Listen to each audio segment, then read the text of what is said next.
دیکھیں جی، جو لوگ جیل میں ملاقات نہیں کرا سکے وہ مذاکرات کو خاک کامیاب کرائیں گے۔ طاقت کا اصل سرچشمہ فیصلہ کرے گا تو وہ فیصلے ہوں گے۔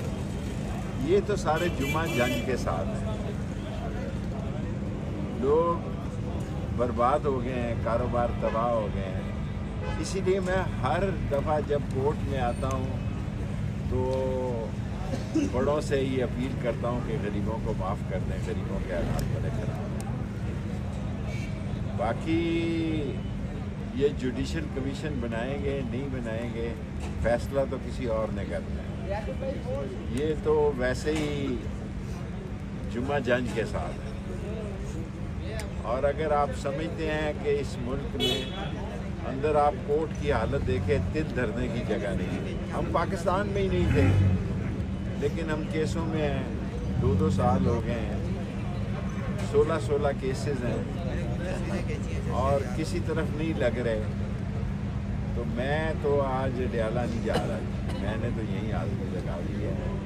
اگر کوئی سوال ہو تو میں شیخ صاحب، نیا سال آ گیا ہے، کیا امیدیں ہیں، کیا ہونے جا رہا ہے؟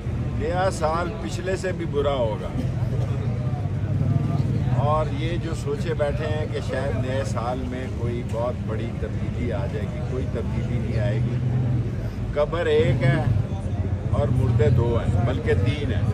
پہلے میں 2 کہتا تھا، اب 3 کہتا ہوں۔ اور یہ جو لگے ہوئے ہیں نون اور پیپلز پارٹی، ان کی کوئی سے ہی نہیں ہے، ان کی کوئی سن ہی نہیں رہا۔ آپ مجھے ایک سوال کا جواب دیں، جو لوگ جیل میں ملاقات نہیں کرا سکتے، آپ 50 روپیہ دیں ملاقات ہو جاتی ہے، 500 روپیہ دیں تو اندر کرسی پہ ملاقات ہو جاتی ہے۔ جو لوگ جیل میں ملاقات 3 ملاقاتوں کی ڈیٹیں بدل رہی ہیں، آپ کا کوئی خیال ہے کہ وہ مذاکرات کا نتیجہ نکالیں گے؟ وہ کوئی جوڈیشل کمیشن بنائیں گے؟ وہ قیدیوں کو رہا کریں گے؟ یہ تو میں ہوں، ہر دفعہ اپیل کرتا ہوں کہ خدا کے لیے غریبوں کو چھوڑ دو، بہت بے گناہ لوگ ہیں، آپ کے لیے دعا دیں۔